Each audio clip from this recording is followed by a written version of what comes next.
Hey there, and welcome to my 5th annual Yay for the Oscars ceremony, in which I will predict, to the best of my ability, the winners at this year's Academy Awards. Now, while I say this is the 5th one, this is the first time I've made a video for it, so if you check my channel for the previous 4, you won't find them. If you're looking for my prediction for a specific category, feel free to check the description, which will tell you where each category is in the video. Finally, this is the first year where I've actually seen all of the Best Picture nominees before the winners are announced. So this year's predictions come to you with 30% less BS. Best Live Action Short. Who should win? God of War? Hell yeah! Oh, it says God of Love. Who will win? Yeah, I haven't seen any of these. Who got snubbed? That video that Frank D'Amico watches in Kick-Ass where Big Daddy totally tears his henchmen up. Best Animated Short. Who should win? Day and Night, the Pixar short film that played before Toy Story 3, is so inspired, clever, and well executed that I actually liked it more than the feature presentation. Who will win? Day and Night. I don't see any reason that the Academy would disagree with me here. Who got snubbed? I saw an amazing animated short on YouTube called Alma, but I'm not actually sure if it's eligible. Also, the animated comic book sequence in Kick-Ass. Best Documentary Short. Who should win? I haven't seen any of these either, so I'm going to go with Killing in the Name, solely on the basis that it shares a title with an awesome Rage Against the Machine song. Who will win? I threw a rock and it hit Killing in the Name because apparently the rock is as lazy as I am. Who got snubbed? Best Documentary. Who should win? Exit Through the Gift Shop was a wonderful piece of filmmaking, even if it's a little unclear as to whether it's a true documentary or was mostly staged. Who will win? As great as Exit Through the Gift Shop was, Inside Job is more the Academy's cup of tea, what with how political and timely it is. Besides, they already said they won't let Banksy accept the award if Gift Shop wins. Who got snubbed? One of the biggest surprises this year is that Waiting for Superman didn't get a nod. Before the nominations were announced, it was largely considered a lock. Instead, we got a bunch of documentaries that end with Land that don't star Jesse Eisenberg. Best Visual Effects. Who should win? Inception has everything you could want from a great visual effects film. It's got spectacular CGI set pieces. It's got sequences filled with practical effects. It's also filled with a lot of subtle effects. Most importantly, a large majority of the effects are plot-related. Who will win? Inception, hands down. Who got snubbed? Another one of the most disappointing snubs was that of Tron Legacy in this category. They did some pretty revolutionary stuff to reverse age Jeff Bridges. It wasn't perfect, but if the precursor technology was good enough to win the Oscar 2 years ago, there's no reason why Tron Legacy shouldn't have taken Iron Man 2's nomination. Oh, and Kick-Ass. Best Sound Editing. Who should win? I tend to favor the animated film in this category, because unlike a live-action film where sound could possibly be recorded during filming, and at the very least there's a definite starting point to recording in post-production, the sound in animated movies has to be made from scratch. Who will win? The Academy does not share my appreciation for sound recording in animated films, and has only given this award to an animated film once. Twice if you count Who Framed Roger Rabbit. Instead, the Academy favors the most respectable action movie in this category. Who got snubbed? I don't see why the sound editors of How to Train Your Dragon aren't getting more acknowledgement, especially since Toy Story 3 didn't have any mythological creatures whose vocalizations had to be invented. Scott Pilgrim vs. the World would also be a good fit for either this or sound mixing, depending on just how many of the sound effects were nicked from video games. Finally, there are films with more conventionally good sound effects, like 127 Hours, Black Swan, and Kick-Ass. Best Sound Mixing. Who should win? To be honest, I did not like the sound mixing in Inception. For those that don't know what sound mixing is, it's a post-production process that involves adjusting volume levels and such for things like dialogue, sound effects, and musical score. The dialogue in Inception got drowned out far too often. Instead, I'm going to say that the King's speech deserves this more. Who will win? Just because I didn't like the sound mixing in Inception doesn't mean that the Academy isn't going to give them this award anyway. And you know what? I'm okay with that. Who got snubbed?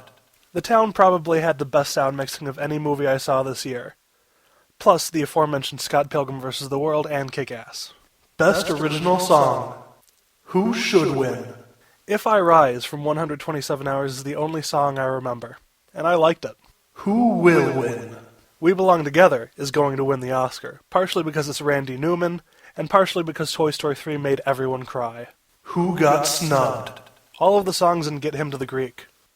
And Bad Reputation from Kick-Ass. Best Original Score. Who should win? I'm glad to see that the How to Train Your Dragon score is getting some love, but for me this award comes down to Inception and The Social Network. Trent Reznor's musical score for The Social Network did the whole melancholy loneliness thing brilliantly, but it didn't really touch on many other emotions. Hans Zimmer's Inception score, on the other hand, jumped around between pieces that were tense, melancholy, frantic, ominous, and also redemptive, and every single one of them is amazing. Inception gets my vote. Who will win? Originally, I was going to go with Inception again, given the Academy's historic distaste for electronic music, but judging by the tidal wave of awards and accolades that Trent Reznor is riding, the Academy might decide that they may want to make history again. Who got snubbed? Firstly, I have to mention all of the films that were outright disqualified for various reasons, which leads me to believe that maybe the Oscars should have separate categories for original and adapted score. Hey, they did it for the screenplays. Secondly, I have to make a joke about Kick-Ass, possibly referencing the awesome piece of music that John Murphy brought with him from 28 Days Later. And finally, I have to mention Tron Legacy, partially because I legitimately love the score, and partially because it would be awesome to see Trent Reznor and Daft Punk at the Oscars. Best Makeup. Who should win? I don't care. The Wolfman, just as an homage to the brilliant makeup on Lon Chaney Jr. in the original. Who will win? The most obvious movie usually wins here. The Wolfman. Who got snubbed? 127 Hours for that scene at the end.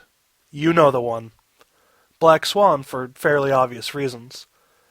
Also Alice in Wonderland because this seemed to be one of the things that it got right. And Kick-Ass. Mark Strong doesn't actually have those scars in real life. Best Costume Design. Who should win? This year the nominees are 2 films with outlandish wardrobes, 2 films that are more conservative but still distinctly fancy, and a western in which a dude wears a bear on his head. I think I'm going to go with True Grit just because it's the most unique. Who will win? The King's Speech is the closest nominee to Victorian England. Who got snubbed? In no particular order, Tron Legacy because those lights in the costumes were real and not CGI. Black Swan because, duh. Iron Man 2 because technically it's a costume when it's not CGI, though I'd rather they had gotten the nomination the first time around. Inception because everyone in that movie just looks classy. Kick-Ass, just because. Best Art Direction. Who should win? Inception. Rarely does a film in a contemporary setting have such intriguing art direction. Granted, it's still technically in the realm of sci-fi fantasy, but this is hyper-realistic Christopher Nolan sci-fi fantasy. For example, compare Nolan's Batman movies with Tim Burton's Batman movies, or even the ones from Joel Schumacher. Besides, that Japanese fortress at the beginning of Inception looked amazing. Who will win? The Academy tends to reward either sci-fi fantasy films that are very obviously sci-fi fantasy, or films that faithfully recreate the atmosphere of a bygone era, that aren't westerns. More often than not, it's the latter. Who got snubbed? The Fighter and Winter's Bone. They aren't extravagant, and that's kind of the point. The feeling of poverty in both movies is so fully realized that you forget that an art director needed to make it look that way. On the more conventional side, there's no denying that Black Swan, Scott Pilgrim vs. the World, Tron Legacy, and Kick-Ass all look really cool. Best Editing. Who should win? Since that other movie didn't get nominated, The Social Network is definitely the best of the bunch. Who will win? Since that other movie didn't get nominated, The Social Network is the clear winner here. Who got snubbed? Admittedly, I would rank the current nominees as 2nd through 6th best of the year as far as editing goes, but none of them balance 4 timelines, all traveling at different speeds, only to bring them back together in the amazing multiple kicks sequence. Best Cinematography. Who should win? This will be the 4th award of visual awesomeness I will bestow upon Inception, along with the visual effects, art direction, and film editing. Oh, wait. Who will win? Roger Deakins is the Peter O'Toole of cinematographers. True Grit is his 9th Oscar nomination, and he does not yet have a win. I don't think that True Grit will be his first, either. Those that respect his work, past and present, will probably vote for him, but the ballots don't list names in the cinematography category, only movie titles. Even if they did, the entire Academy votes, and I'm not sure how many of the actors, writers, sound technicians, composers, makeup artists, or public relations people know who Roger Deakins even is. Inception is the frontrunner here, but True Grit still stands a chance, as does Black Swan. Who got snubbed?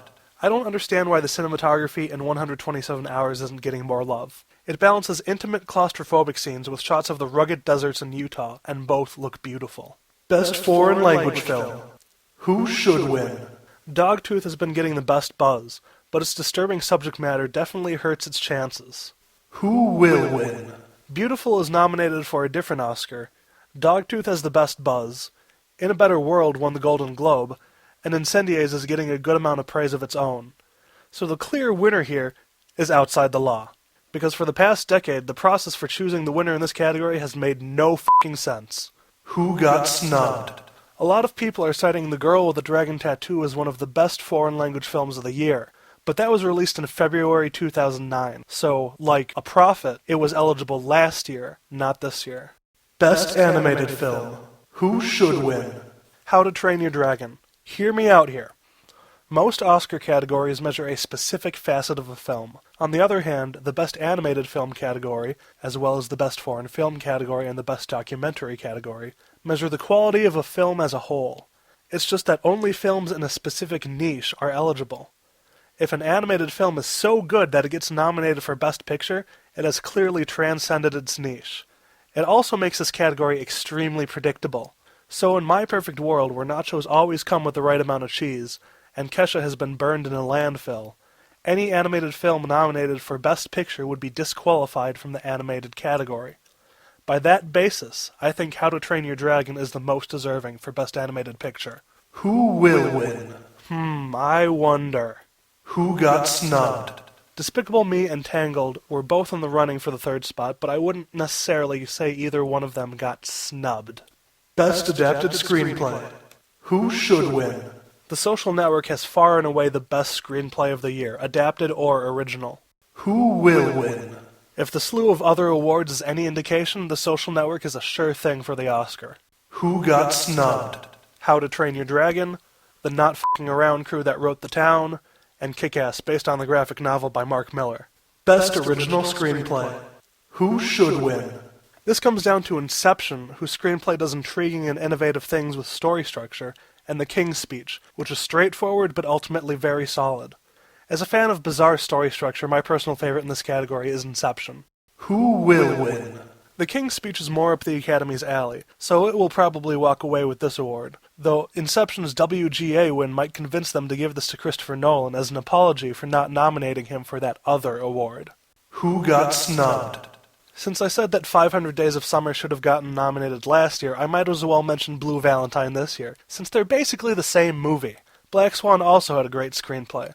But if I were to pick one movie to replace one of the nominees, and I'm so serious about this that I'm not even going to make a kick-ass joke, it would be Easy A. Best Directing. Who should win? David Fincher, who probably should have won for Seven. Who will win?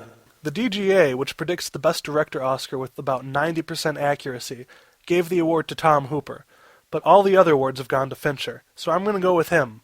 Who got snubbed? I will admit, I am a bit of a Nolan fanboy, but this kind of movie doesn't just direct itself. He's had the idea for Inception for the better part of a decade, and now he's made it happen with spectacular results. I personally would have given him the Oscar, but the least the Academy can do is nominate him. Best Supporting Actress. Who should win? This was one of the toughest categories to decide. I guess my preference is Helena Bonham Carter, whose portrayal of Queen Elizabeth perfectly balances the haughty self-worth of a British royal with the warmth and concern of a loving wife. Who will win? Melissa Leo is the favorite going in, but everyone else is still in the game. Who got snubbed? The big name that's missing is Mila Kunis from Black Swan, but Barbara Hershey from the same film, Mia Wasikowska from The Kids Are All Right, and Lindsay Fonseca from Kick-Ass all turned in respectable performances as well. And am I the only one that thought Blake Lively was terrific in The Town? Best Supporting Actor. Who should win? Christian Bale had the best performance, male or female, lead or supporting, of the entire year. Hell, he would deserve an Oscar just for the first act, which isn't even the best part. Who will win? There was some doubt that the Academy would let a notorious hothead give an acceptance speech, but Bale's speeches at the other award shows have been laid back, funny, and generally cool, so they have no reason whatsoever not to give him this award. Who got snubbed? Andrew Garfield from The Social Network is the biggest snub, but Justin Timberlake and Armie Hammer from the same film also deserve recognition. Sam Rockwell seemed to be the only part of Conviction that everyone thought was good, and Josh Hutcherson from The Kids Are Alright did a great job, even if Ruffalo is getting all the attention. And finally there's Nicolas Cage, Christopher Mintz-Plasse, and Clark Duke from Kick-Ass. Best Actress. Who should win? Remember back when Natalie Portman was best known for the Star Wars prequels? What a difference a director makes. Who will win? Napo will win this one handily. Who got snubbed? I know Annette Bening is Hollywood royalty and all, but Julianne Moore did a better job in The Kids Are Alright. Beyond that, Anne Hathaway has gotten a good share of praise for Love and Other Drugs, and Chloe Moretz stole the show in Kick-Ass. But the most deserving, and again I'm completely serious about this, is Emma Stone from Easy A. Best Actor. Who should win? As much as I want to say James Franco, Colin Firth was better. Who will win? Would this be his first win in this category? Check. Does he play a real person? Check. Does this person have a disability? Check. Is the film specifically about said person overcoming said disability? Check. We have a winner. Who got snubbed? Before Javier Bardem's surprising, but not entirely undeserving nomination, the fifth spot was open to the winner of a three-way race between Robert Duvall in Get Low, Ryan Gosling in Blue Valentine, and Mark Wahlberg in The Fighter. Awkward segue to Aaron Johnson in Kick-Ass. And now that it has been revealed that I'm Still Here was all staged, Joaquin Phoenix deserves some sort of award for his dedication to the character of himself. Best Picture. For the sake of avoiding confusion, I'm going to pick the same movie for both should win and will win. If you want to know which of the nominees I liked the most, check the description where I put a list. I was planning on making a video for it, but I don't think that's going to happen anymore. Who will win? Going into the ceremony, it seems like this is between The King's Speech and The Social Network. The King's Speech seems to have an advantage, but the people predicting that it will win are forgetting about a couple things. One, it's a dramatic period piece about British royalty. Those fell out of favor with the Academy about a decade ago. And two, Best Picture and Best Director have matched up 59 out of 80 times. Tom Hooper is nominated, but David Fincher is more of the frontrunner right now. Therefore, I predict that The Social Network will win Best Picture. Who got snubbed? The Academy actually did a pretty good job of selecting the Best Picture nominees, so instead of doing what I did last year and listing 24 movies that are better than The Blind Side, I'll just name a handful of films that at one time stood a chance. Blue Valentine, How to Train Your Dragon, The Town, and Kick-Ass. Well, those are my predictions. Thanks for watching. The Oscars are on tomorrow night, that's Sunday, February 27th, so feel free to tune in and see how well I did. And remember to clap the loudest for your favorite dead person during the In Memoriam montage.